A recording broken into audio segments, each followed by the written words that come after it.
اللهم صل على محمد وآل محمد حمدا كثيرا كما أمر ونشهد أن لا إله إلا الله وحده لا شريك له في الخلق والأمر ونشهد أن سيدنا وسندنا وحبيبنا حبيب ربنا وطبيبنا طبيب قلوبنا محبوبنا مرشدنا ومولانا محمدا عبده ورسوله فقد قال الله تعالى في كلامه المجيد وفرقانه الحميد أعوذ بالله من الشيطان الرجيم بسم الله الرحمن الرحيم والليل إذا يغشى والنهار إذا تجلى وما خلق الذكر والأنثى إن سعيكم لشتى فأما من أعطى واتقى وصدق بالحسنى فسنيسره لليسرى وأما من بخل واستغنى وكذب بالحسنى فسنيسره للعسرى صدق الله العظيم وقال رسول الله صلى الله عليه وسلم كل ناس يبرون فبايع نفسه فموتقها أو موبقها أو كما قال عليه الصلاة والسلام خدا در انتظار حمد مانست خدا در انتظار حمد مانست محمد چشم برائے سنانست محمد حامد حمد خدا بس خدا مدح آفرین مصطفیٰ بس محمد اج تمہیں خواہم خدا را خدایا اج تو حب مصطفیٰ را محبت ارشد جبان بلے پورن اللہم صلی علی محمد وعلى آل محمد كما صليت على إبراهيم وعلى آل إبراهيم إنك حميد مجيد اللهم بارك على محمد وعلى آل محمد كما باركت على إبراهيم وعلى آل إبراهيم إنك حميد مجيد جبال كل آواز كل قرن بلاغ الأولى بكماله كشف الدجى بجماله حسنت جميع خصاله صلوا عليه وآله بلاغ الأولى بكماله كشف الدجى بجماله حسنت جميع خصاله صلوا عليه وآله رسول আমার আল্লাহর দোস্ত আখেরি নবী আমরা যে তার আদরের উম্মত উম্মত করলাম কি বালাগালোলা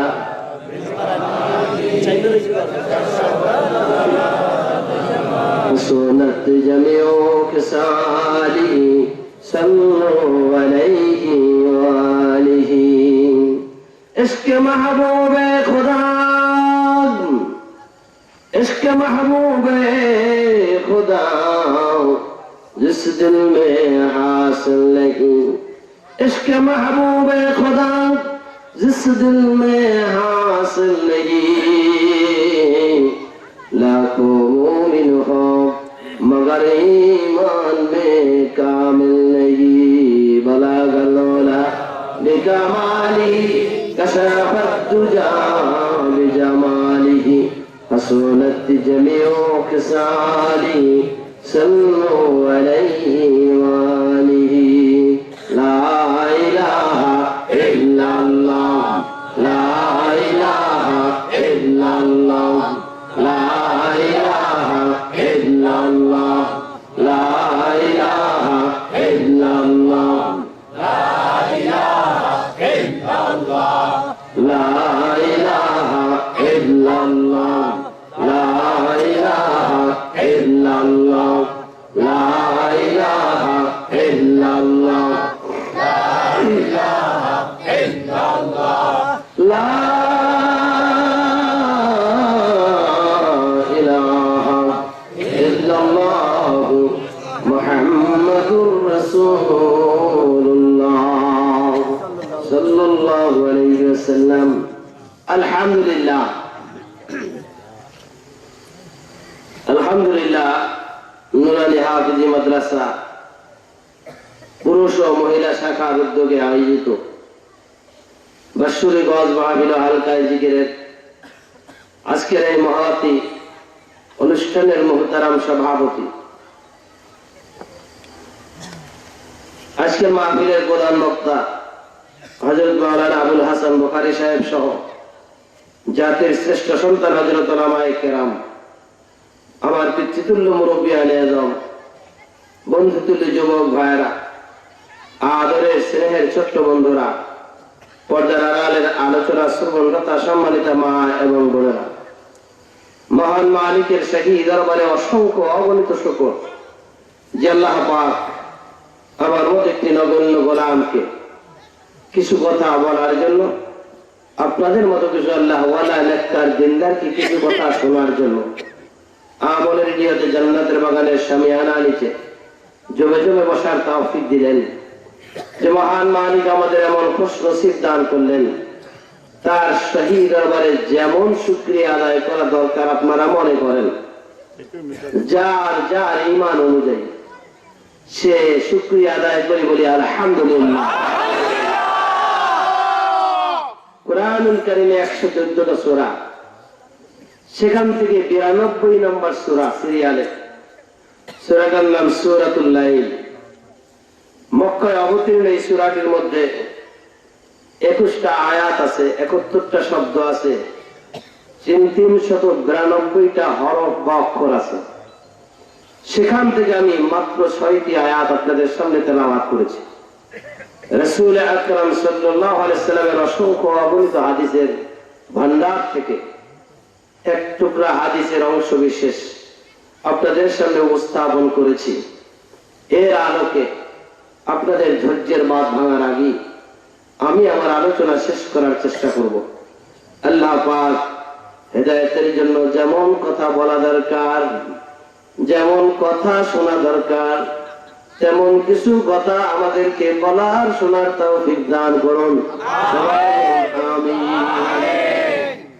আলোচনা শুরুর আগে সর্বপ্রথম দিনের নবীর হাদিসের উপর ভিত্তি করে আমি এই জায়গাটাকে জান্নাতের বাগান এবং এখানে যারা আসছেন, আসবেন, আসতেছেন সমস্ত বন্ধুদেরকে দিনের নবীর হাদিসের উপর ভিত্তি করে জান্নাতি মানুষ বলে ঘোষণা করে দিলাম। জবান খুলে বলবেন, বসা আছেন কোথায়? জান্নাতের বাগানে। আপনাদের এখন নাম কি? জান্নাতি মানুষ। জান্নাতের বাগানে বসছি, জান্নাতি মানুষ। এই উঠলো কারণে খবরদার বল, তাড়াতাড়ি নড়াছড়া করবি না। যে ছেলেরা দৌড়াদৌড়ি করবে ধরে নেবেন, মাইকে শুরু করা উচিত। যে কথা বলতেছিলাম আমার ভাইরা, জান্নাতের বাগানে বসছি আমরা, জান্নাতি মানুষ। মালিক কিন্তু প্রত্যেকটা বান্দা বান্দিকে জান্নাতে নিতে চায়। দুনিয়ার মানুষের সংখ্যা যত, আল্লাহ পাক ততগুলো জান্নাত বানাইছে। ও বন্ধু, কিন্তু আমাদের মধ্যে অনেক মানুষ আছে ইচ্ছা কইরা নিজে জান্নাতে যেতে চায় না। একটা প্রচলিত কথা আছে, অধিকাংশ উলামায়ে কেরাম বলেন, আমরা বলে থাকি আল্লাহ পাক পরকালে কাউকে জান্নাতে দেবে, কাউকে জাহান্নামে দেবে। কথাটা কি সত্য না মিথ্যা? কথাটা কিন্তু পুরাপুরি সত্য না। এইটা বোঝানোর জন্যই বললাম, আল্লাহ পাক পরকালে কাউকে জান্নাতে দিবেন, এটা সত্য, কিন্তু মালিক কাউকে পরকালে জাহান্নামে দিবে না। জাহান্নামে মালিক দিবে না, জান্নাতে দিবেন মালিক। কথাটা যখন এসেই গেল বলে যাই, বিচার ফয়সালার ক্ষেত্রে আল্লাহ পাক দুইটা পন্থা অবলম্বন করবেন, দুইটা পন্থা অবলম্বন করবেন। এক নম্বর, আল্লাহ পাক তার বিশ্বস্ত বান্দাগুলোকে, বিশ্বস্ত বান্দীগুলোকে পরকালে বিনা হিসাবে বলবে, যা জান্নাতে চলিয়া যা। সাধারণ ক্ষমা দিয়া আল্লাহ পাক জান্নাত পার করে দিবে। ও বন্ধু, দুনিয়ার একজন কোটিপতি ব্যবসায়ী দেখবেন ম্যানেজারের কাছে লক্ষ লক্ষ টাকার হিসাব সব কিছু বুঝায় দেয়, কিন্তু নিজের ছেলেরা এসে বিশ্বাস করে না। ম্যানেজারের কাছে চাবি দিয়ে খবরদার বদমাইশটা যেন চাবি না পায়। ছেলেরা কয় বদমাইশ, ম্যানেজারকে দেখেন কত বিশ্বাস করে। ম্যানেজার দোকানে আসছে, কয় বাসায় কাঁচা বাজার লাগবে, 1000 টাকার নোট দিয়ে কয় শাকসবজি কিনে দিয়ে আসো যাও। বাজার করছে 350 টাকা, আইনে 650 টাকা ফেরত দিয়েছে। স্যার এই যে বাকি টাকা, স্যারের পকেটের মধ্যে নিছে। ম্যানেজার কয়, ব্যাপার কি স্যার, টাকাটা ঘুরে নিলেন না? ওই গুণমুখী লেগে তুই তো আমার মন আগেই জয় করে ভালাইছ। আমি তো তোরে বিশ্বাস করি, লক্ষ লক্ষ কোটি কোটি টাকার হিসাব তোর হাতে চাইলে দিছি, তোর সব আমি বিশ্বাস করি, তোরটা বলে হিসাব নেওয়া লাগবো না। নিজের ছেলেটাকে বিশ্বাস করি না, কারণ ওর চরিত্র ভালো না।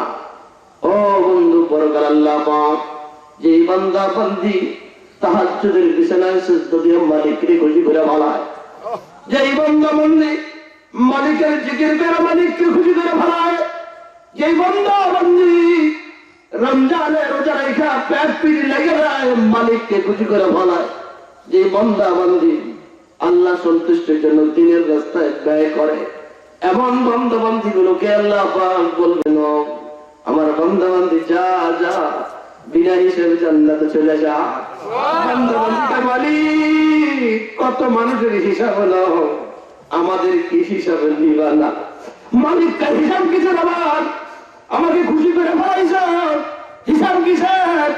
মাঘ মাসের শীতের রাত্রে ঠান্ডা পানি দিয়ে উঠে কইরা তারপর আমার সেজদা দিছ। গভীর রাত্রে উঠা তামাম দুনিয়া ঘুমায় গেছে, কিন্তু তোর ঘুম হারাম করে আমার সেজদা দিয়া খুশি করে ফেলাইছ। যা যা, দুনিয়ায় যারা আমাকে খুশি করছো কোনো হিসাব লাগবে না, বিনা হিসাবে ডাইরেক্ট জান্নাতে চলিয়া যা।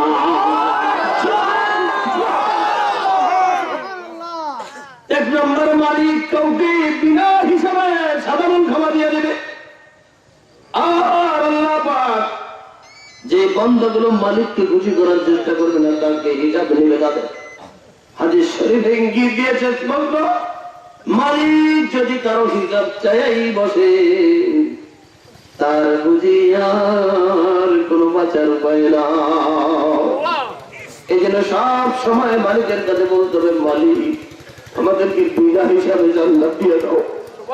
মালিক তুমি দয়া করে হিসাব নিও না, তোমার কোন নিয়ামতের হিসাব দিতে পারবো না।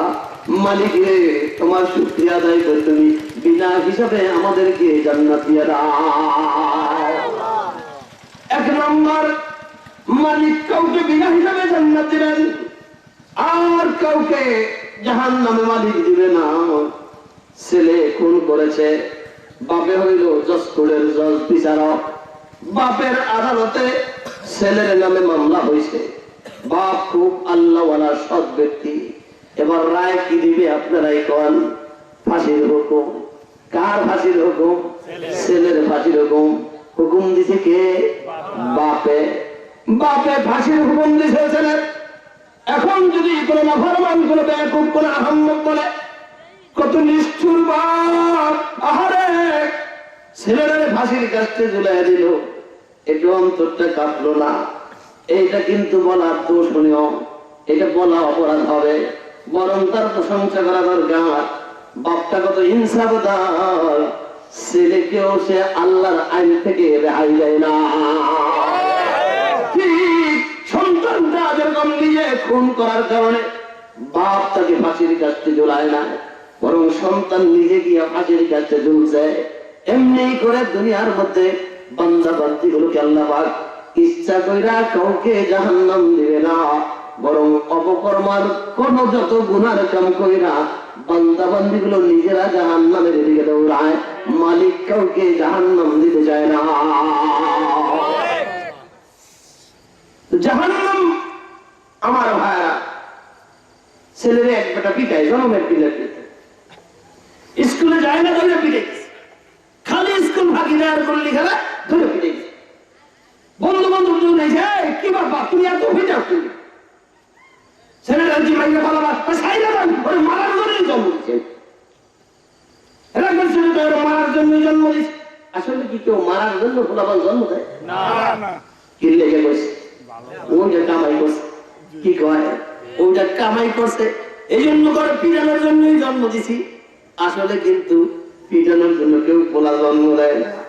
একটা ছেলের জন্য মালিকের কাছে কত মনে মনে চোখের পানি ছাড়ে, তারপর পোলা চায় আল্লাহ। এরপর কি কেউ পিটাই ফেললে গা ওর নিজে কামাই করছে, তো মালিক কাউকে জাহান্নামে দিবে না। বান্দা ইচ্ছা কইরা কামাই কইরা নিজে জাহান্নামের দিকে দৌড়ায়। সর্বপ্রথম আমি আপনাদের কাছে জিজ্ঞাসা করতে চাই, আজকে থেকে কি নিয়ত করবো নাকি ইনশাআল্লাহ জান্নাতে যাবোই যাবো? নিয়ত করবো নাকি? হাত পরে জাগান, হাত পরে জাগান, হাত পরে জাগান। খেয়াল করেন, ওই যে দাঁড়াই দিছে ধরে আমার দিকে তাকান, খেয়াল করেন, চাইতে পারেন একটা তবে জান্নাতে পুরা জানা যাইবে না একদম। আমি কিন্তু ঝালমুড়ির মতো মাখাই আওয়াজ খাওয়াই, বানাইয়া বানাই আওয়াজ দিয়ে দেবো। খালি ঝালমুড়ি খাইছেন মুখ দিয়া, আওয়াজ খাইছেন আমলের জিন্দেগি দিয়া রেডি হন। পুরা যারা জান্নাতে যাবেন, আমি যখন বলবো পুরা হাত জাগাবেন, অর্ধেক যারা যাবেন অর্ধেক জাগাবেন, একদম যাবেন না, অযথা হাত জাগানোর দরকার না। রেডি হয়ে যান। জান্নাতে যারা যাবেন বলবেন হুজুর একদম যাবে না, এমন লোক কি দুনিয়ার মধ্যে আছে? আছে না, মানে 12 বছর অশ্বনার পর যে নামাজ পড়ে নাও নিয়ত করলে যে আসলে জান্নাতে যাবে না। 10 বছর অশ্বনার পরে যে সুদের কারবার ছাড়লো না, ও নিয়ত করে নিজে আসলে আল্লাহ জান্নাতে যাবে না। এক যুগ অশ্বনার পরেও যে মহিলা এখনো পর্দায় থাকার চেষ্টা করলো না, উনি নিয়ত করে নিজে আসলে আল্লাহর জান্নাতে সে যাবে না। কারণটা কি? বিখ্যাতর নাম কি বলে পরিচয়। আমার কাজ, আমার কথা, আমার আমল, আমার আখলাক বলে দিলে আমি কোন দিকে যাই রেডি হন। খবরদার ঘুমাইবেন না, কিন্তু ঘুমাইলেই বাচ্চা এক মন ভালো ঘুমান নিষেধ না, আমার অনুমতি নেই ঘুমাইলে। কারে ঘুমাবো? নরমাল আলেম খায়রুম মিন ইবাদাত জাহিল। আলেমের ঘুম জাহেলের ইবাদতের সমান। আমি কারে ঘুম নিষেধ করবো? তবে অনুমতি নেই ঘুমাইবে। যখন চেয়ারে বসে তবে হুজুর আমি একটু ঘুমাবো, আমি ঘুমু আল্লাহ মাফি মুশকিলা এন্ড আলা কুল্লাহ। সৌদি আরব লাগে কোনো সমস্যা নাই, আমি লম্বা ঘুম। রাগ করেছেন নাকি? দয়া করো যোগ দয়াল মোরা গুনাহগার, তোমারই দয়া ছাড়া কেমনে হব পার, তোমারই দয়া ছাড়া কেমনে হব পার। দয়া করো যোগ দয়াল মোরা গুনাহগার, তোমারই দয়া ছাড়া কেমনে হব পার, তোমারই দয়া ছাড়া কেমনে হব পার। বিবেকে দিলে বুদ্ধি দিলে চিনিতে তোমার, তব কালাম শুনতে কর্ণ দিলে যে আমার। বিবেকে দিলে বুদ্ধি দিলে চিনিতে তোমায়, তব কালাম শুনতে কর্ণ দিলে যে আমার। চক্ষু দিলে সব দেখিতে, চক্ষু দিলে সব দেখিতে সৃষ্টি যে তোমার। তোমারই দয়া ছাড়া কেমনে হব পার, তোমারই দয়া ছাড়া কেমনে হব পার। দয়া করো যোগ দয়াল মোরা গুনাহগার, তোমারই দয়া ছাড়া কেমনে হব পার, তোমারই দয়া ছাড়া কেমনে হব পার। আর শুনবেন নাকি? মাঠে ভরা ফসল দিলে বৃক্ষ মরা ফল, তৃষ্ণা মিটাইতে দিলে নদী ভরা জল। মাঠে ভরা ফসল দিলে বৃক্ষ মরা ফল, তৃষ্ণা মিটাইতে দিলে নদী ভরা জল। ফুল দিলে সুবাসে নিতে, ফুল দিলে সুবাসে নিতে দুনিয়া মজার, তোমারই দয়া ছাড়া কেমনে হব পার, তোমারই দয়া ছাড়া কেমনে হব পার। দয়া করো যোগ দয়াল মোরা গুনাহগার, তোমারই দয়া ছাড়া কেমনে হব পার, তোমারই দয়া ছাড়া কেমনে হব পার। আয় আল্লাহ, এখানে যারা আসছেন, যারা আসবেন, যারা আসতেছেন, রব্বি কারীম পর্দার আড়ালে যে সমস্ত মা বান্দা দিনী কথা বলার জন্য, শোনার জন্য চুপচাপ বসে গেছে, আল্লাহ তোমার প্রত্যেকটা বান্দা বান্দীকে রহমতের দরজায় কবুল কইরা সবাইকে জান্নাতের মেহমান বানায় দাও। চিৎকার মেরে বলুন আমিন।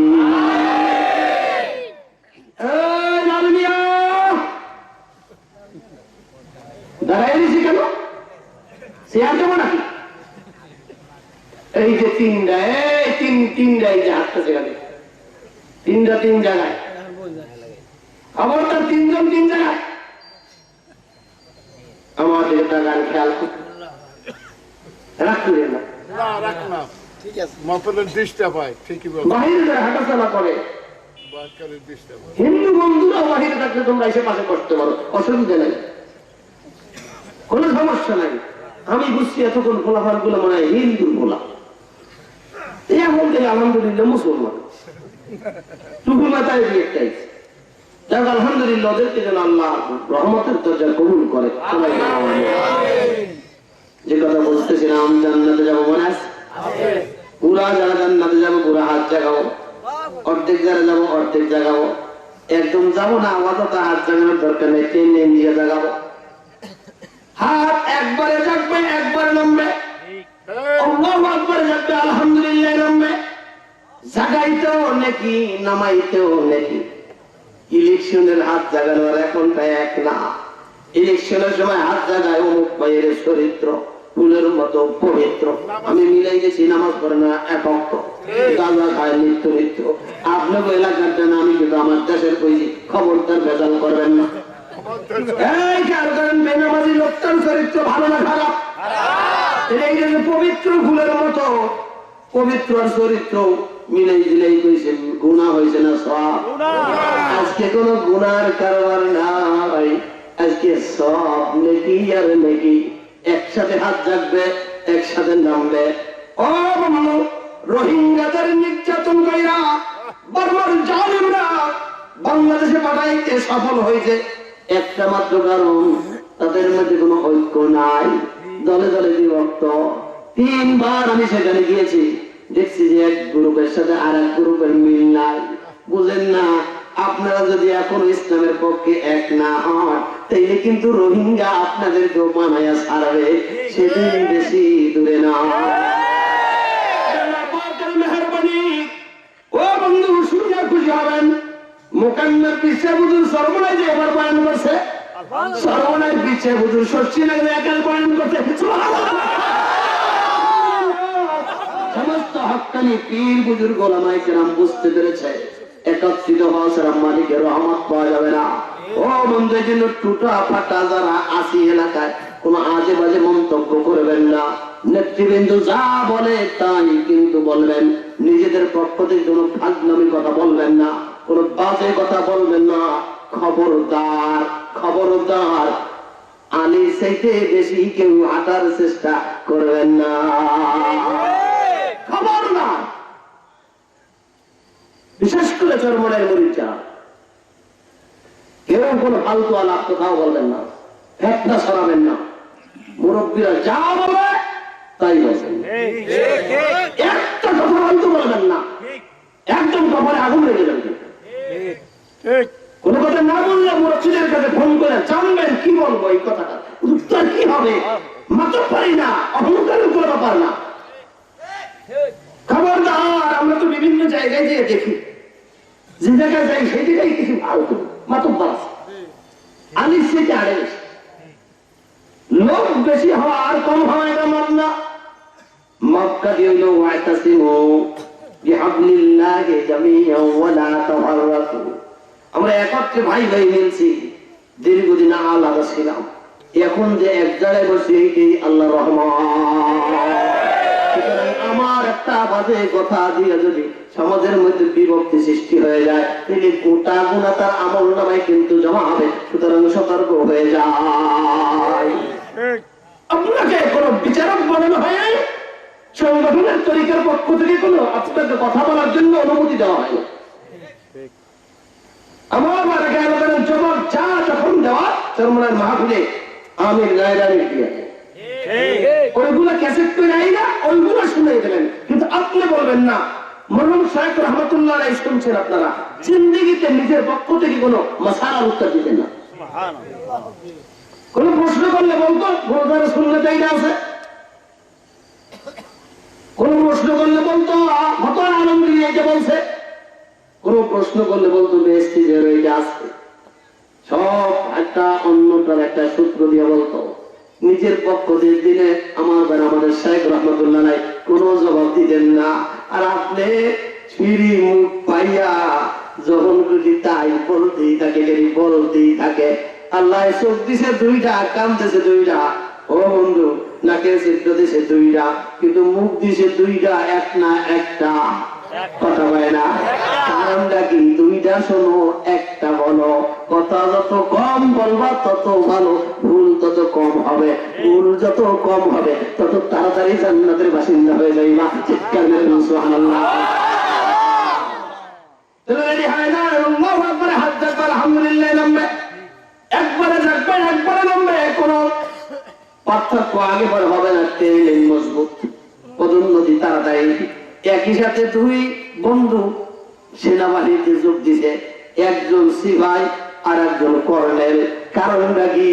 যে কর্নেল হয়েছে প্রথম দিনে মজবুত ট্রেনিং, আর যে সিপাই 6 মাস পর ঠ্যাঙ্গে ঠ্যাঙ্গে বাড়ি লাগে। মেজর সাহেব এসে লাঠি বাড়িটা মিলে না লাইয়া, বুঝলেন না? দেখুন, একবারে থাকবে, একবারে নামবে হন। আল্লাহু আকবার আওয়াজটা এখান থেকে পটুয়াখালী পুরা পৌঁছে যাবে, খবর হয়ে যাবে। কালীশুরি ধাক্কা লাগছে কিসের বুঝলাম না। আর ওদিকে আর শাহিন পর্যন্ত পৌঁছে যাবে। রেডি হয়ে যান। তাহলে কারা কারা পুরাপুরি জান্নাতে যেতে চাই? আলহামদুলিল্লাহ। হয় নাই, কয়েকটা হাত উঠে এখনো দেখেন। আরেকবার চাল দিয়ে দেবো, একবারে থাকবে, একবারে নামবে। রেডি হয়ে যান। আরেকবার চাল দিয়ে দিচ্ছি। মাঝখানে কিন্তু ফাঁকা থাকলে সেখানে ইবলিস শয়তান বসে মজলিসে। এই জন্য যে জায়গা ফাঁকা আছে সেখানেই দেখবেন একজন আর একজনের সাথে কথা হয়। ওই যে বন্ধু ইবলিস তার ধোকা দেয়। এই যে ফাঁকা রেখে কেউ বসেন না, খবরদার। একটা লোক টুপি আনে নাই কিন্তু পাশাপাশি কথা পায়, এমনি ভুল করছে, টুপি আনে নাই, তারপরে পাশাপাশি কথা কয়, খেয়াল করেন। তো কারা কারা পুরাপুরি জান্নাতে যেতে চাই? মোটামুটি হয়েছে আমার খেয়াল করেন। তো জান্নাতে যদি যেতে হয়, আবুল হাসান বুখারী সাহেব কিন্তু আয়াত তেলাওয়াত করছিলেন। সেই আয়াত জান্নাতে যাওয়ার জন্য কি দরকার? আল্লাহ পাক বলেন, ইন্নাল্লাযীনা আমানু ওয়া আমিলুস সালিহাতি কানাত লাহুম জান্নাতুল ফিরদাউসি নুজুলা। ঈমান আনো, নেক আমল করো, জান্নাতে চলে যাও। কি দারুণ কথা না? জান্নাতে যাইতে চাও, তাহলে ঈমান আনো, নেক আমল করো, জান্নাতে চলে যাও। সহজ কথা, কত যে সহজ। দেখছেন, ঈমান আনো, নেক আমল করো, জান্নাতে চলে যাও। তাহলে কয়টা জিনিস দরকার? দুইটা।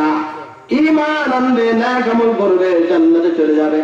আমার ভাইরা খেয়াল করেন, এটা লম্বা এই আয়াতের উপর আমি আলোচনা করতে পারবো না, তবে ডিজিটাল কায়দায় 10 মিনিটের মধ্যে 1000 বছরের ওয়াজ দিয়া সব আয়াতের তাফসীর একটার মধ্যে ঢুকায় দেব। জান্নাতে যদি যেতে হয় তাহলে ঈমান আনার পর আমলে সালেহ করা লাগবে। যেই আমল নামার মধ্যে গুনার বোঝা থাকবে, ওই আমল নামার মালিক কোনোদিন জান্নাতে যেতে পারবে না। তাই জান্নাতে যাওয়ার জন্য যখন হাত উঁচু করলাম, আজকে থেকে গোটা জিন্দেগির কোন কাজ আর গুনার পাল্লায় জমা করা যাবে না। আমার সব গোটা জিন্দেগি নেকির পাল্লায় জমা হবে। আমি রাস্তায় হাঁটবো, নেকির পাল্লায় জমা হবে। আমি খানা খাবো, খানা নেকির পাল্লায় জমা হবে।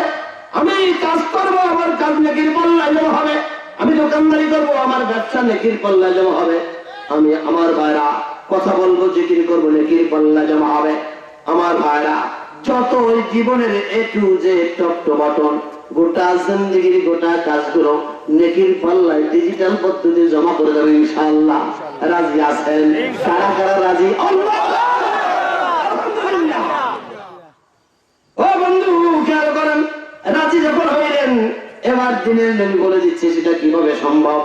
قال رسول الله صلى الله عليه وسلم قال رسول الله صلى الله عليه وسلم كل امر ذي بال لم يبدا بسم الله فهو ابتر।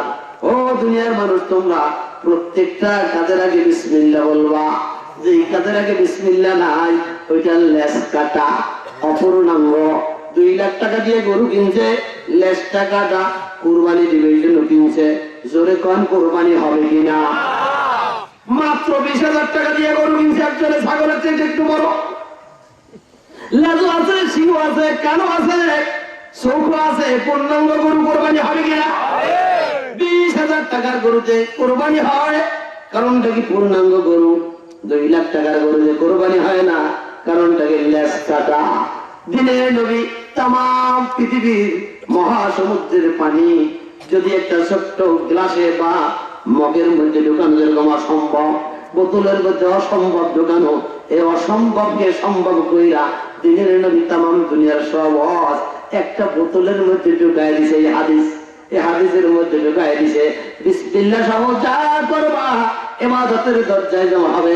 বিসমিল্লাহ যারা বিশাল থেকে বিশাল আয়োজন করো, ইবাদতের দরজায় জমা হবে না। তাইলে আমরা আজকে থেকে প্রত্যেকটা কাজের আগে বলবো কি? বিসমিল্লাহির রহমানির রহিম। জবান খুলে বলেন বিসমিল্লাহির রহমানির রহিম। সব কাজের আগে কি হবে? বিসমিল্লাহ। সব কাজের আগে রাজি রাজি রাজি রাজি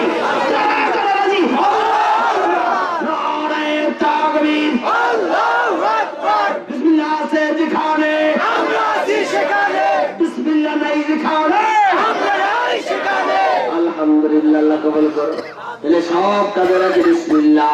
খেয়াল করেন, বিসমিল্লাহ আছে যেখানে আমরা আছি সেখানে, বিসমিল্লাহ নাই যেখানে আমরা নাই সেখানে।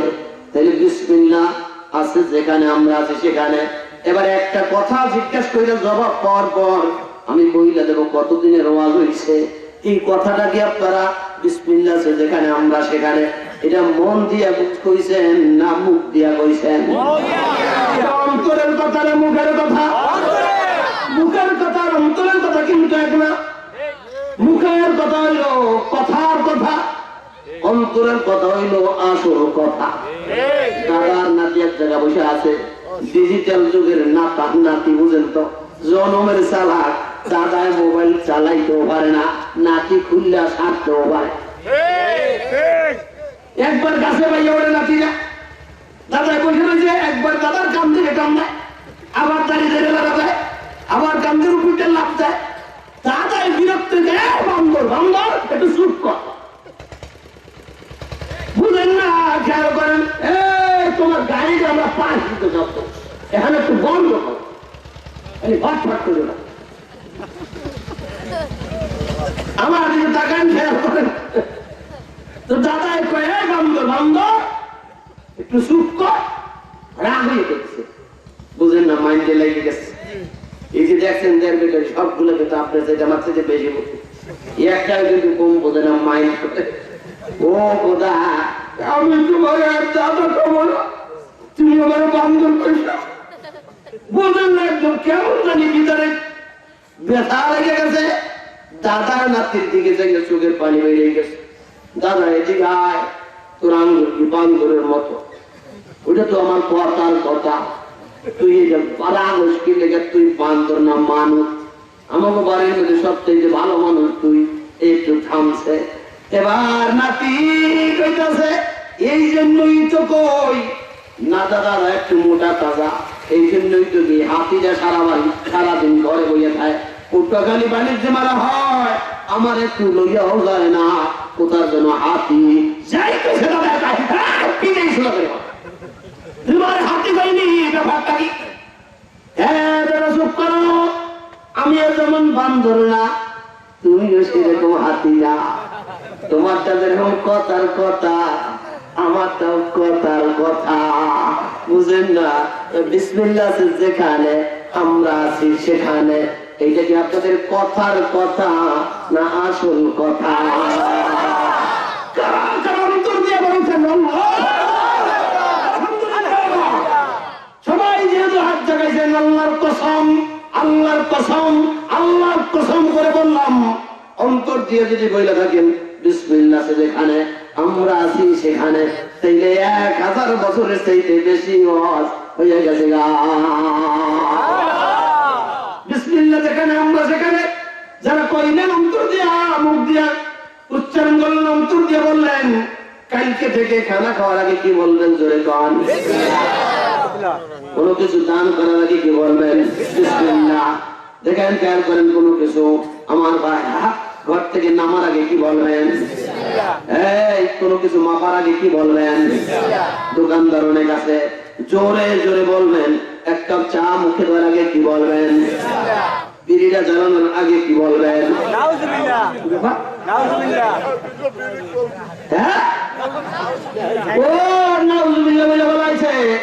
তার মানে কি বিড়ির আগে বিসমিল্লাহ বলা যায় না? এতদিন যারা না বুঝাই পচা জিনিসটা খাইতো, বিসমিল্লাহ নাই যেখানে আমরা নাই সেখানে, সে যদি মুমিন হয় আজকে থেকে এই বাজে জিনিসটা আর খাবে না। কথায় কাজে মিল দাও আমায়, কথায় কাজে মিল দাও আমায় রব্বুল আলামিন, আল জিহাদ ফি সাবিলিল্লাহ রাখো বিরামহীন। ও বন্ধু খেয়াল করেন, খালি তরবারি লয়া গোলাগুলি করে বোমা বাজারের নাম কিন্তু জিহাদ না। আগে মিথ্যা বলতো, এখন সত্য বলবে জিহাদ। আগে নামাজ পড়তো না, এখন নামাজ পড়বে জিহাদ। আগে মানুষের ক্ষতি করতো, এখন উপকার করবে জিহাদ। আগে মদ খাইতো, এখন আর খাবে না জিহাদ। আগে নেশা করতো, এখন আর করবে না জিহাদ। আল্লাহ পাকের রাস্তায় দুনিয়ার নবীর সুন্নাত তরিকার উপর চলার জন্য সর্বশক্তি নিয়োগ কইরা আল্লাহ পাকের বান্দা বান্দি চেষ্টা করবে। এই নাম সবচাইতে বড় জিহাদ। আর এই জিহাদের চূড়ান্ত রূপ হইল কিতাল, মানে কি ওই যেটা বদরের যুদ্ধ আর উহুদের জিহাদ। তাইলে খেয়াল করেন, বিড়ি চাইলে বিড়ির গাঁজা খাবার আগে কি বলবেন? নাউজুবিল্লাহ। ও তাইলে খাওয়া যাবে না? বললাম সুদের টাকাটা নেওয়ার আগে কি বলবেন? নাউজুবিল্লাহ। আর সুদের ব্যবহার করা যাবে না। মাপে কম দেওয়ার আগে কি বলবেন? নাউজুবিল্লাহ। ও তাইলে মাপে আর কম দেওয়া যাবে না। ওরে আল্লাহ, আরেকজনের জমিনের আইল খেলার আগে কি বলবেন? নাউজুবিল্লাহ। ও তাইলে আর কারো জমিনের আইল খেলা যাবে না। মিথ্যা মামলায় সাক্ষী দেওয়ার আগে কি বলবেন? নাউজুবিল্লাহ। তাইলে কোনোদিন মিথ্যা মামলায় সাক্ষী দেওয়া যাবে না। মমতাজের গান না শোনার আগে কি করবেন? নাউজুবিল্লাহ। ও তাইলে আর গুনার গান শোনা যাবে না। সিনেমা দেখার আগে কি বলবেন? নাউজুবিল্লাহ। ও খোদা, তাইলে আর সিনেমা দেখা যাবে না। বিসমিল্লাহ আছে যেখানে আমরা আছি সেখানে, বিসমিল্লাহ নাই যেখানে আমরা নাই সেখানে। তার মানে কি? বিসমিল্লাহ বলে যা দেখা যায় তাই দেখবো, যা দেখা যায় না আর দেখবো না, যা শোনা যায় তাই শুনবো, যা শোনা যায় না আর শুনবো না, যা খাওয়া যায় তাই খাবো, যা খাওয়া যায় না আর খাবো না, যা বলা যায় তাই বলবো, যা বলা যায় না আর কোনোদিন বলবো না। বিসমিল্লাহ আছে যেখানে, আমরা আছি সেখানে। মুরব্বী একজন পাওয়া দরকার। মুরব্বী 1000 বছরের ওয়াজ হয়েছে কিনা? আরো বেশি আমি তো কমাই দিচ্ছি। গোটা জিন্দগির সব ওয়াজ কমপ্লিট। বিসমিল্লাহ থেকে মাইপা মাইপা আজকে। তবে মনে রাখবেন এই বিসমিল্লাহ কিন্তু রাজনৈতিক বিসমিল্লাহ না। আমার কথা বিসমিল্লাহ আবার দুই রকম। রাজনৈতিক বিসমিল্লাহ বলুন তো, বড় বড় নেতারা দেখবেন মাইকের সামনে জায়গা কি কইছি বুঝছেন? বিসমিল্লাহির রহমানির রহিম, আসসালামু আলাইকুম ওয়া রাহমাতুল্লাহ। এটা হলো ইবাদতের বিসমিল্লাহ। আর যারা রাজনীতি করার জন্য বিসমিল্লাহ কয়, দেখেন না মাইকের সামনে জায়গা কি বুঝছেন তো? সহজ মাসালা, একদম স্পষ্ট ফতোয়া। সালামটা যে ঠিক মতো দিতে পারে না, বিসমিল্লাহটা যে সুনিশ্চিত বলতে পারে না, মুসলমানের ভোট চাওয়ার তার কোনো অধিকার নাই। পূর্ব থেকে সূর্য উঠবে এমন কসম করাও জায়েজ হবে না, কারণ সূর্য ওঠার আগে, আগামীকালের আগে যদি ইসরাফিল সিংহায় ভোগ দিয়ে দেয়, তাইলে তার পূর্ব দিকে সূর্য উঠবে না। খবরদার, জন্য জায়গায় জায়গায় কসম করা যাবে না। কসম যত কম করবেন তত ভালো। কসম এই জায়গায় করা যায় যে কোনো সন্দেহ নেই। আল্লাহর কসম কোরআন ছাড়া শান্তি হবে না। আল্লাহর কসম নবীর সুন্নাত তরিকায় শান্তি বোঝায়। আল্লাহর কসম দুনিয়ার মধ্যে মুসলমান সবচেয়ে উত্তম জাতি, এখানে কসম আছে। আল্লাহর কসম অমুকে থেকে অমুকে ভোট বেশি হবে, খবরটা রাখলেন না। আল্লাহ কসম করে গেল করে রাতের কসম, আবার দিনের কসম।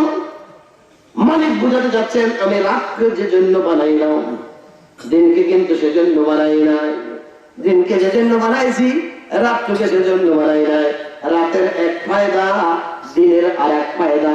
সূরা নাবার মধ্যে আল্লাহ বারবার বলেন কিসের লাগি রাত্র বানাইছে, ওয়াজআলনাল লাইলা লিবাসা ওয়াজআলনান নাহারা মাআশা। রাত্রকে বানাইছি আমি আরাম করার জন্য, দিনকে বানাইছি আমি দুনিয়ার চাহিদা পূরণ করার জন্য। এই কারণে আল্লাহ পাক বুঝাতে চাচ্ছেন, আমি যেটা বলি সেইখানে সেইটা কাজে লাগাও, চালাকি কইরো না। রাত্রকে বানাইছে আরাম করার জন্য, ঘুমের জন্য। এই জন্য যদি কেউ এক রাত্র ঘুম মাইট দেয়, 7 দিন যদি দিনের বেলা ঘুমায়, ঘুম তার পুরা হয় না। কারণ মালিক যেটা বলছে সেখানেই বরকত, উল্টা দিকে বরকত হবে না। বুঝেন নাই? কেন রাত্রকে যে জন্য বানাইছি, দিনকে সেজন্য বানাই নাই। দিনকে যে জন্য বানাইছি, রাত্রকে সেজন্য বানাই নাই। আল্লাহ পাক আবার কসম করেন, ওয়া মা খালাকাল যাকারা ওয়াল উনসা। কসম সেই সত্তার যিনি নারী পুরুষকে আলাদা সত্তার চরিত্র দিয়ে বানাইছে। চিৎকার মেরে বলুন সুবহানাল্লাহ। প্রত্যেকটা জাতির মধ্যে আল্লাহ পাক নারী পুরুষ বানাইছে। গাছের মধ্যে নারী পুরুষ, নদীর মধ্যে নারী পুরুষ, কি দেখছেন মাছের মধ্যে নারী পুরুষ, প্রাণী জগতে নারী পুরুষ, মানুষের মধ্যে নারী পুরুষ আছে না? একটা গাছে জটা হয়, আর একটা গাছে তাল হয়। একটা গাছে দেখছেন না ও বন্ধু খেজুর হয়, আর একটা গাছে ফুল হয়। কাকরোলের চাষ যারা করে, পুরুষ ফুলের গাছ আলাদা, নারী ফুলের গাছ আলাদা। পুরুষ ফুল নিয়ে নারী ফুলের রেণু লাগায় দেয়, তখন ফলটা বাঁচে। আর যদি রেণু না লাগায়, ফল বাঁচে না। তার মানে কি আল্লাহ আলাদা আলাদা আলাদা আলাদা বৈশিষ্ট্য দিয়ে বানাইছে। শীতের রাত্র শরীর কাঁপতেছে, হঠাৎ করে এক যুবক যায় দোকানে কাঁচা সুপারি দিতে পারবো, কাঁচা সুপারি দিয়ে পান খাই। যেই পান খাইছে শীতের রাত, কিন্তু শরীর দিয়ে ধর ধর ধর ধর করে কামড়াই, চেহারা গরম হয়েছে, কান একদম গরম। ও কোথাও ঘুরে পড়ে যায়, আরেকজনে ধরছে কি ব্যাপার, বুঝলাম না সুপারিটা কি সুপারি। এক বুড়া এসে পাশে দাঁড়ানো, কি বাবা কি হয়েছে, ওই চাষা গুল্লা দিছে। গুল্লা দিছে কিনলে কে জানেন, বুড়ারা দেখবেন খালি আমাকে সিয়াটাই খালি। যদি কয় যে যাও কই মাছটা তাহারে মাছ, 1 বছর কোদাল ফিরে 32টা বল, এই বুড়ারা খালি আমাকে রয়েছে। দেখেন লেজি কারবার, বুড়ারা আস্তে আস্তে কথা কয় না, কয় কিন্তু সব আমের কেজি কত, কয় 80 টাকা। আর 1 বছর আমদানি ভাড়াই খায়, আপনার খালি ভিড় যায়, এইগুলো না বুঝলেন জন্য এই কারবার ঘুমাইয়ের না খাও তার আমি কিন্তু টার্গেট আছে না ও বন্ধু খেলাধুলা আমার দিকে দেখা তুই কথা বলতেছিলাম আমার মারা বোঝার চেষ্টা করবেন তাহলে কান গরম হয়ে গেছে বুড়াই কয় কি ব্যাপার কাঁচা সুপারি খাইছেন এর জন্য আপনার গাম বেড়ে যাবে চাচা কি লেগে রয়েছে আপনার মর্দা গাছের সুপারি দিয়ে পান খাইছে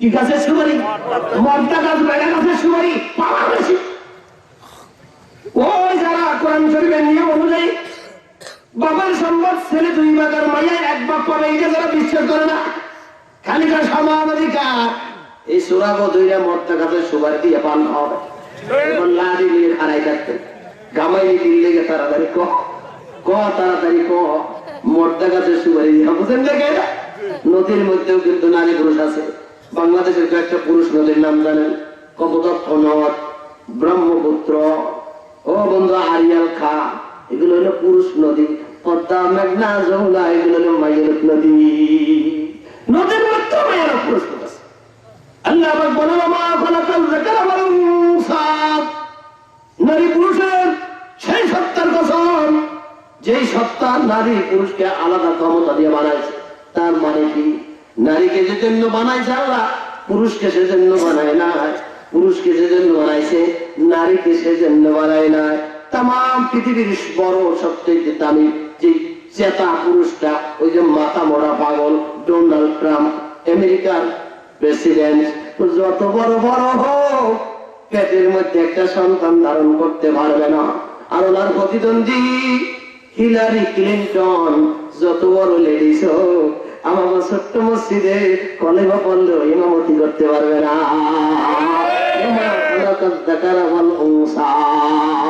বুঝেন বুঝেন মাইয়া লোক যত পাওয়ারফুল হোক মসজিদে ইমামতি করতে পারবে না পুরুষ লোক যত ক্ষমতাবান হোক পেটের মধ্যে সন্তান ধারণ করতে পারবে না আল্লাহ কয় যাকে যে ক্ষমতা দিয়েছি যাকে যেমন বানাইছি তাকে সেমন মনে করো নারীর এক ফায়দা পুরুষের এক ফায়দা ওমা খলাকাত যাকারা ওয়াল উনসা এরপর আল্লাহ পাক বলেন ইন্না সাইয়াকুম লাশাত্তা তোমাদের প্রত্যেকের কর্ম পদ্ধতি ভিন্ন ভিন্ন রকমের সবাই কাজের ধরন কিন্তু একরকম না এই আল্লাহ পাক বলেন কেউ সামনে বসে সুবহানাল্লাহ কবা ঠিক মতো আর শুনবে আর কেউ ওই যুবকের মতো বারে বারে পাশে কথা বলবে খুশি না কেউ বাজারে করবে আর কেউ মাহফিলে আসবে দেখছেন না কায়দা ইন্না সাইয়াকুম লাশাত্তা প্রত্যেকের কর্ম পদ্ধতি কাজের ধরন ভিন্ন ভিন্ন রকমের কেউ রাস্তায় কথা গায় কেউ এই জায়গা জিকির করে কেউ সকালবেলা আজানের পর মেসওয়াক করে ওযু কইরা জিকিরি করতে করতে মসজিদের দিকে দৌড়ায় আর কেউ সকালবেলা ডাইনে হাতে বাম হাতে বিড়ি ডাইন হাতে মদনা পায়খানাতে চলছে মদনা প্রত্যেকের কাজের ধরন ভিন্ন ভিন্ন রকমের সবাই কাজের ধরন কিন্তু একরকম না এই আয়াতগুলোর যদি শানে নজুল কই তাইলে পুরা মজাটা পাবেন মজাটা দেব না মনোযোগ দেব কি কি শুনবেন নাকি এরকম খেয়াল করে রাখছে আয়াতগুলোর দুইটা শানে নজুল পাওয়া যায় দুইটা শানে নজুল পাওয়া যায় একটা শানে নজুল দুনিয়ার মধ্যে মনে রাখবেন অধিকাংশ ধনীরা ইসলামের বিরোধিতা করেছে অধিকাংশ গরিবরা ইসলামের পক্ষ করেছে গরিবরা ইসলামের পক্ষে কারণ গরিবরা যখন সমস্যায় পড়ে তখন সমস্যার সমাধান হবে কোথায় সেই খোঁজ করতে পারে আর ইসলাম ছাড়া কেউ সমস্যার সমাধান করতে পারে না এই জন্য গরিবরাই বেশি ইসলামের কাছে যায় আর ধনীরা দুনিয়ার সমস্যা কম এই জন্য ডায়াবেটিস বাড়ে বাড়ুক প্রেশার বাড়ে বাড়ুক ওখানে ইসলামের কাছে যায় না ওদের টাকা আছে তো সব বন্ধু খেয়াল করেন বোঝার চেষ্টা করেন উমাইয়া একটা ধনী মানুষ আর হযরতে বেলাল রাদিয়াল্লাহু তাআলা গরিব মানুষ উমাইয়ার গোলাম হযরতে বেলাল দিনের নবীর কাছে চুপে চুপে যায়া পালায়া পালায়া কলমা পড়ে মুসলমান হয়ে গেছে এক নম্বর সালের খেয়াল করেন বেলাল যখন হযরতে বেলাল মুসলমান হয়েছে এবার উমাইয়া টের পেয়ে গেছে।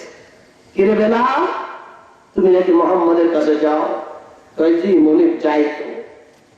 আমি বেতন দেয়, আমি খাই, আমার কথা মানবা, তুমি ওখানে যাও কেন? খবরদার, রাসূল সাল্লাল্লাহু আলাইহি ওয়াসাল্লামের কথা বলতেছে, তাকে ছেড়ে দাও, কলেমার কথা ভুলে যাও। বেলাল বলে কোনদিন সম্ভব না, মিথ্যা মামলায় কিন্তু আসামি বানাই দেবো, রিমান্ডের মধ্যে কিন্তু ঢুকাই দেবো, রাজাকারের তালিকা কিন্তু নাম নিয়ে দেবো, খবরদার এখনো ভেদ। হযরত বেলাল বলে যা করবা তাই করো, কিন্তু যেই ঈমান একবার আনছি, যেই নবীকে নবী মানছি, যে কোরআনের জায়গা দিছে অন্তরের মধ্যে, কোনদিন এইটা ছাড়তে পারবো না। বেলাল, ঈমান ছাড়বি না আযাব ভোগ করবি? রিমান্ডে দিলাম কিন্তু যাও। হযরত বেলাল কি আমার বাড়া উটের পায়ের মধ্যে রশি লাগাইয়া আর এক মাথা হযরত বেলালের হাত পাও বাইরা বেলালের আমার ঘরের সঙ্গে লাগাইয়া দুষ্ট ছেলেদেরকে বলতে যাও, মরুভূমির ধারালো পাথরের জমিনের মধ্যে বেলালকে টাইনা টাইনা নির্যাতন করা। আবার থামায় জিজ্ঞাসা করবো, বেলাল এখনো কলেমার কথা বলছো কিনা, এখনো দিনের নবীর কথা বলছি কিনা?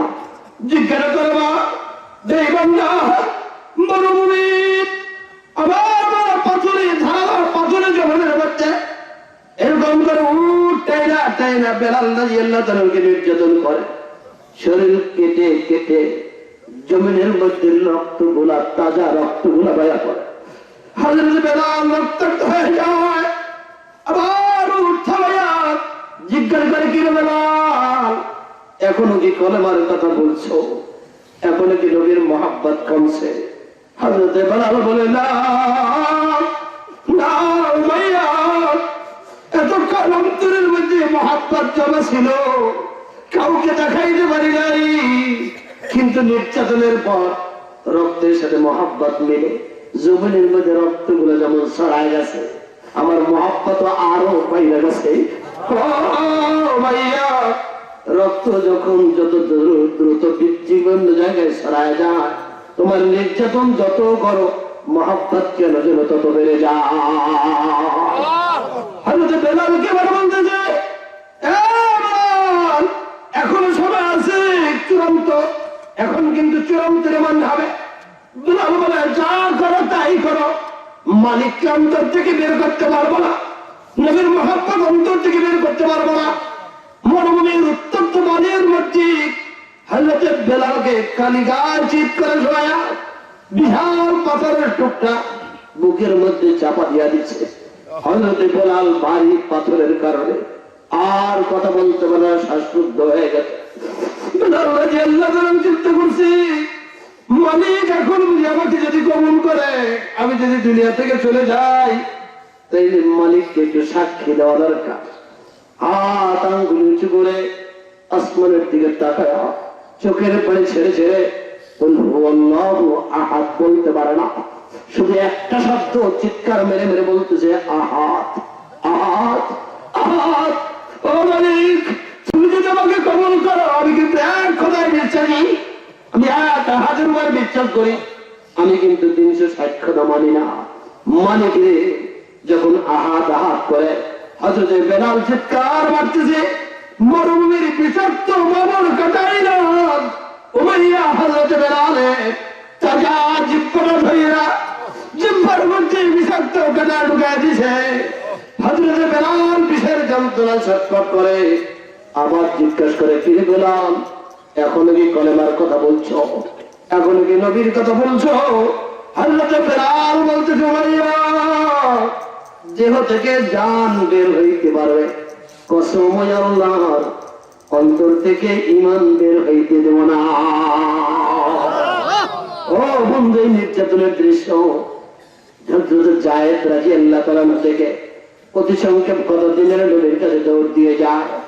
দিনের নবীকে বলতেছে, ইয়া রাসূলুল্লাহ, আমাদের গরীব বেলালকে এমনি করে নির্যাতন করতেছে উমাইয়া। পাশে দাঁড়ানো ছিলেন হযরত আবু বকর সিদ্দিক রাদিয়াল্লাহু তাআলা।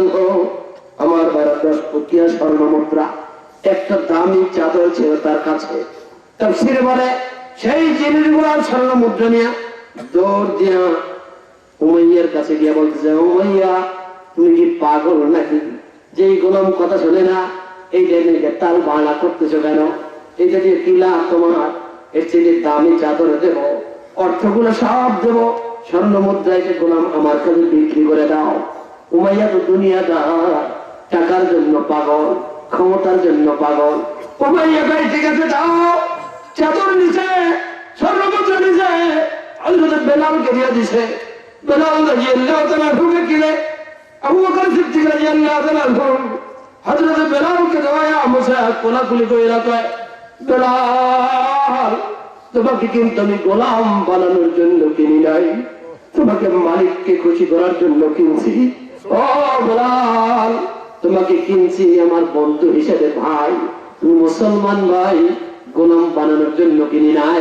কিয়ামত পর্যন্ত, মৃত্যু পর্যন্ত আর কেউ তোমাকে গোলাম বলে রাখবে না। তখন এই আয়াতগুলো নাযিল হয়, ইন্না সাইয়াকুম লাশাত্তা। প্রত্যেকের কাজের ধরন ভিন্ন ভিন্ন রকমের, সবাই কাজের ধরন কিন্তু একরকম না। এই জন্য দিনের হাদিস বর্ণনা করেন, কুল্লু নাসিন ইয়াগুনা ফাবায়ু নাফসাহু ফামাউতিকুহা আও মাউবিকুহা। ও দুনিয়ার মানুষ, প্রত্যেকটা মানুষ সকালবেলা ঘুম থেকে জেগে নিজেকে নিজে বিক্রি করে দেয়।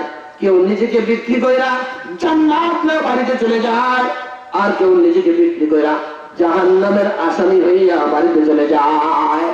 হযরত আবু বকর সিদ্দিক সম্পদ দিছে, চাদর দিছে, জান্নাত নিয়ে বাড়িতে চলে গেছে। আর উমাইয়া চাদর পাইছে, সম্পদ পাইছে, জাহান্নাম নিয়ে বাড়িতে চলে গেছে। এই হলো 1 নম্বর শানে নজুল। দ্বিতীয়টা বলবো না থাকবে, আর শুনবেন নাকি? এলে যারা ঘুমায় এখন ঘুম ভাঙানোর জন্য আবার পান আল্লাহু আকবার, আলহামদুলিল্লাহ। দ্বিতীয় নম্বর শানে নজুল খেয়াল করেন, মদিনার এক সাহাবী, গরীব সাহাবী, প্রতিবেশীর এক খেজুর গাছ ঝুলে তার বাড়ির উপর পড়ছে। গরীব সাহাবী, নিজের কোনো খেজুর গাছ নেই। আমাদের দেশে যেরকম সিডার আইলা হইলে এক বাড়ির গাছ আর এক বাড়ি পড়ে না, এরকম আরবের অর্থকারী ফসল হইল খেজুর। খেজুর আমাদের দেশে যেরকম ধান, খেজুর গাছ ঝুলে পড়ছে। গরীব সাহাবীর কোনো খেজুর গাছ নেই। সন্তানরা খেজুরের দুই একটা যখন নিচে পড়ে, জয়রা পড়ে, সন্তানরা দৌড় দিয়ে দেয়, পুরাইতে যায়। কিন্তু খেজুর গাছের মালিক, তার নাম হলো আবু লুবাবা। এত কৃপণ, দৌড় দিয়ে দেয়, সন্তানদের হাত থেকে খেজুর গুলো লয়ে যায়। তাফসীর মাযহারের মধ্যে লিখেছে, একবার কিছু খেজুর ছোট্ট বাচ্চারা মুখের মধ্যে দিছে খুইলা, আটিটারে পালায় মুখের মধ্যে দিছে। লোকটা এত কৃপণ, আঙ্গুল দিয়া মুখতে বাইর করে ফালাইছে। গরীব সাহাবী এই দৃশ্য দেখা নবীজির কাছে চলে গেছে।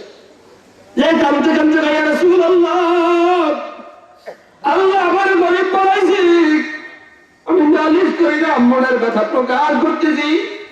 আমার সন্তানের ওই খেজুর গাছটা থেকে যে একটা খেজুর যখন পড়ে, কুড়াইলে হাত থেকে লেগে যায়, মুখের মধ্যে খেজুর দিছে, মুখ আঙ্গুল দিয়া ভিতর থেকে বাইরে করে নিয়ে গেছে। মনের ব্যথা কার কাছে বলবো, আর কোথাও বলার জায়গা নাই। রাহমাতুল লিল আলামিন, কৃষক, শ্রমিক, গরিবের, মেহনতি জনতার বন্ধু, প্রিয় মানুষ, দিনের নবী চিন্তা করলো, আমি যাই গিয়া খেজুর গাছটা যত দাম হয় ওর কাছ থেকে কিনে এই গরিব সাহাবীর সন্তানদেরকে আমি দান করব, তাদেরকে আমি হাদিয়া দিব। দুধ দিয়া গেছে দিনের নবী, সাহাবায়ে কেরামকে নিয়া এবার বলতেছে, ও আবু লুবাবা, খেজুর গাছটা আমার কাছে বিক্রি করো। আবু লুবাবা কয়, না বেচবো না। কিছু লোক আছে দেখবেন, বিভিন্ন মাদ্রাসা থেকে, মসজিদের থেকে জায়গা আছে, ওর কিন্তু জায়গা পাবে না, কয় যে বেচো, আমরা বেচবো, এরকম গিরিঙ্গি বাস কিছু লোক তাই জানতেছে, কয় যে তোর 5 টাকার জায়গা 60 টাকা দেবো, না বেচবো না। আবু লুবাবার কোনো অভাব নাই, কয় না খেজুর গাছ বেচবো না। দিনের নবী বলতেছে, আবু লুবাবা, আমি ওয়াদা করলাম নবী ভাইয়া, তুমি যদি একটা খেজুর গাছ আমার কাছে বিক্রি করো, ফিরি না, বিক্রি করো, আল্লাহ জান্নাতের মধ্যে তোমাকে একটা খেজুর গাছ দান করবে। হতভাগা আবু লুবাবা কয় না না, যত যা কিছু বলেন খেজুর গাছ আমি বিক্রি করব না। যখনই শুনছে জান্নাতের মধ্যে খেজুর গাছ পাবে, পাশে বসে আবু দাহদা রাদিয়াল্লাহু তাআলা নামে এক সাহাবী দিনের নবীর কাছে মুখে কানের কাছে মুখ লাগাবে, ইয়া রাসূলুল্লাহ, আমি যদি খেজুর গাছটা কিনা আপনাকে দান করি, আল্লাহ পাক কি আমাকে একটা জান্নাতে খেজুর গাছ দিবে? রাহমাতুল আলামিন বলতেছে, হ্যাঁ আবু দাহদা, আমি ওয়াদা করলাম আল্লাহ জান্নাত তোমাকে খেজুর গাছ দান করবে। আবু লুবাবা রাজি হলো না। আবু দাহদাকে বলল, যাও জান্নাতে খেজুর গাছ পাইবা। আবু দাহদা নিয়ত করছে, আমার যদি স্থাবর অস্থাবর সব সম্পত্তিও দেওয়া লাগে, তবু আমি জান্নাতের খেজুর গাছের মালিকানা হব। যাওয়ার পর আবু দাহদা রাদিয়াল্লাহু তাআলা বলে, হ্যাঁ আল্লাহর বান্দা, খেজুর গাছ বিক্রি করো আমার কাছে, যত দাম চাও তত দেবো, যত চাও। একটা বর্ণনায় পাওয়া যায় 40টা খেজুর গাছের বিনিময়ে সে রাজি হয়ে গেছে। ওই এক খেজুর গাছ ওর থেকে বেশি ফলবান, ফল বেশি হয়, সেরকম 40 খেজুর গাছ। আর একটা বর্ণনায় পাওয়া যায় আবু দাহদা রাদিয়াল্লাহু তাআলা মদিনায় একটা সুন্দর বাগান ছিল, বাগানের মধ্যে 600 খেজুর গাছ, সুন্দর একটা কূপ ছিল, দামি কূপ, এবং নিজের একটা সন্তান স্ত্রী পুত্র পরিজন নিয়ে বসবাস করার একটা বাড়ি ছিল। রাজি মতে হয় না, শেষ পর্যন্ত হয় খুব বাগান 600 খেজুর গাছ, আমার বাড়ি সহ গোটাটা তোমার দিয়ে দাও, তবু একটা খেজুর গাছ আমাকে দাও। ও বন্ধু, আবু লুবাবা রাজি হয়ে গেছে। রাহমাতুল্লিল আলামিনের কাছে গিয়া এবার আবু দাহদা বলতেছে, ইয়া রাসূলুল্লাহ, খেজুর গাছ আমি কিনে বানাইছি, আমাকে এখন আপনাকে আমি আপনার হাতে হস্তান্তর করবো। একটু জানতে চাই জান্নাতে খেজুর গাছ মালিক আমার জন্য বানাইল কিনা? রাহমাতুল্লিল আলামিন বলে, হ আবু দাহদা, হ্যাঁ তোমার জন্য আল্লাহ পাক জান্নাতের মধ্যে খেজুর গাছ বানিয়েছে। এবার আবু দাহদা দিনের নবীর কাছে হস্তান্তর করে খেজুর গাছ বাড়িতে গিয়া স্ত্রী সন্তানদেরকে বলতেছে, প্রাণের স্ত্রী, বাড়ি ছেড়ে দাও, ঘর ছেড়ে দাও, চলে আসো, বের হয়ে আসো, সন্তানদের নিয়ে বের হও। স্ত্রী বলতেছে, কেন গোস্বামী, কত জীবনের কত চেষ্টা করে আর সাধনা করে এত সুন্দর বাড়ি বানাইলেন, এত সুন্দর বাগান সাজাইলেন, কেন? কয় বাগান বিক্রি করে ফেলাইছি, বাড়ি সহ বাগান বিক্রি করে ফেলাইছি। স্ত্রী বলে, কার কাছে বিক্রি করলেন? কত দাম? এত অর্থ দিয়ে কি করবো? আমার আবু দাহদা বলেন, আর কারো কাছে না, রাহমাতুল্লিল আলামিনের কাছে বিক্রি করেছি, কোন অর্থের বিনিময়ে না, জান্নাতের একটা খেজুর গাছ পাওয়ার আশা। স্ত্রীও কত দিনদার, আমার স্বামী কতই না ভাগ্যবান, আমার স্বামী কতই না বুদ্ধিমান, আমার স্বামী জান্নাতের খেজুর গাছের জন্য বাড়ি ঘর সব দান করে দিছে। আয় সন্তানেরা আয়, প্রয়োজনে পাহাড়ের গুহায় থাকবো, কিন্তু জান্নাতের খেজুর গাছ আমাদের বড় দরকার। সামনে নজরে তখন বলে, তখন এই আয়াত নাযিল হয়, ইন্না সাইয়াকুম লাশাত্তা, তোমাদের প্রত্যেকের কাজের ধরন ভিন্ন ভিন্ন। জিন্নুরাইন টিভি, সুস্থ সংস্কৃতির বাহক।